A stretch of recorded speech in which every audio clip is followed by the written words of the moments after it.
జాతీయ లోక్ అదాలత్ను సద్వినియోగం పరుచుకుని రాజీ మార్గమే రాజమార్గమని జిల్లా సివిల్ జడ్జి నారాయణబాబు అన్నారు.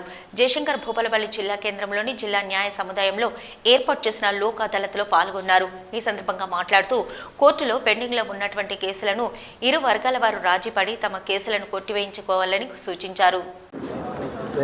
మీ అడ్వకేట్ ఏది?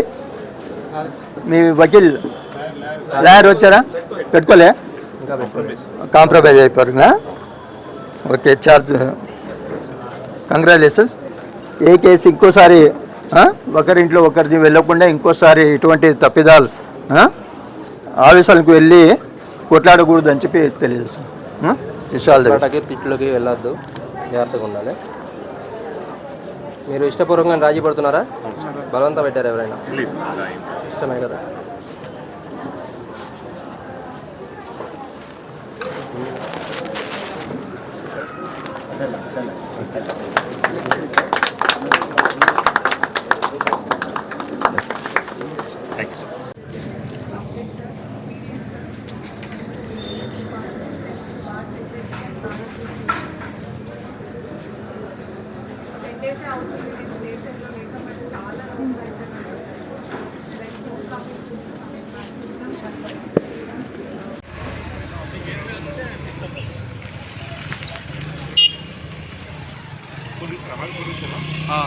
జిల్లా కోర్టు న్యాయ సేవా సంస్థ ఆధ్వర్యంలో మన దగ్గర ఈ రోజు భూపాలపల్లిలో కూడా ఈ లోక్ అదాలత్ అనేది నిర్వహించడం జరుగుతుంది.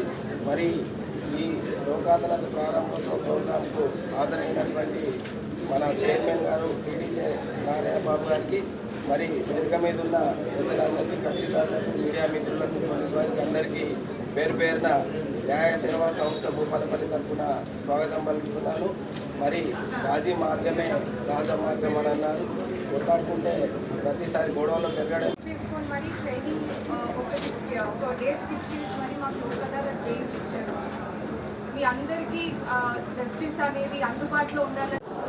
సక్రమంగా నిర్వహిస్తానని, నా యొక్క పరిసరాలను పరిశుభ్రంగా ఉంచుకుంటానని, పచ్చదనాన్ని పెంపొందిస్తానని, పరిశుద్ధ కార్మికులను గౌరవిస్తానని, ఇంట్లోనూ ఆఫీసులోనూ నేను ప్రయాణించే వాహనాల్లోనూ అవకాశం ఉంటుంది.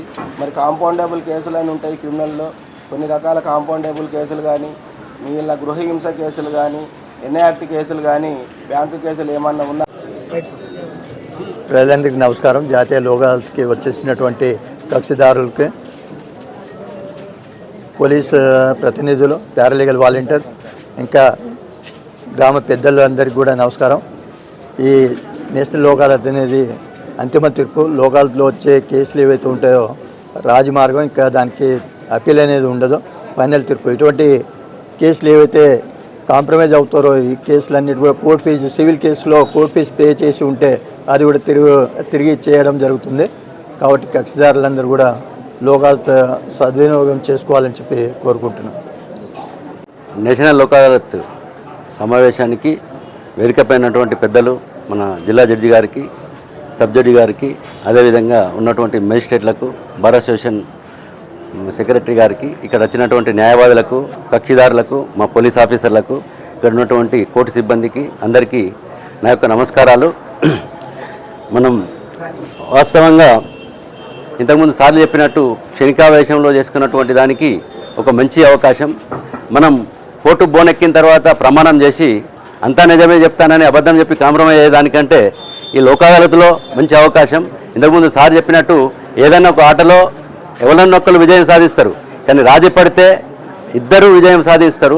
మనం వచ్చేసి ముఖ్యంగా గ్రామాలలో చిన్న చిన్న ఆవేశాలకు తీసుకొని అది వచ్చేసి సంవత్సరాల కొద్దీ కేసును పొడిగించుకుంటూ పోయి లక్షలు వేస్ట్ చేసుకుంటూ, తర్వాత ఇంకొకటి గ్రామాలలో రెండు కేసులు ఉంటే మనకేముంటుందంటే ఎవరు కూడా సుఖంగా ఉండలేరు. రెండు కుటుంబాలలో రాత్రి బస్టాండ్లో దిగి ఇంటికి పోవాలంటే కూడా భయపడే బతుకు, అంటే అతను నాకు ఇంకోటి పగున్నాడు కాబట్టనే బయటికి వెళ్ళాలంటే భయపడే పరిస్థితి ఉంటుంది. రాత్రి వచ్చేసి ఏమైనా శబ్దం అయితే కూడా మనం పగలుంటే తలుపు తీసి అంటే చూసేలేని, అంటే డోర్ తీసే చూడాలే పరిస్థితి ఉంటుంది. కాబట్టి అందరికీ కోరుకునేది ఏంటంటే మనది అవకాశం, మంచి అవకాశం. ఎందుకంటే మనం వచ్చేసి రాజీ మార్గంలో పోయి మనం వచ్చేసి ప్రశాంతమైనటువంటి వాతావరణంలో గడపడానికి మంచి అవకాశం కాబట్టి అందరూ కూడా దీన్ని సద్వినియోగం చేసుకొని పెద్ద మొత్తంలో కేసులను రాజీ చేసుకోవాలని చెప్పి ఈ అవకాశం ఇచ్చినందుకు కోరుకుంటూ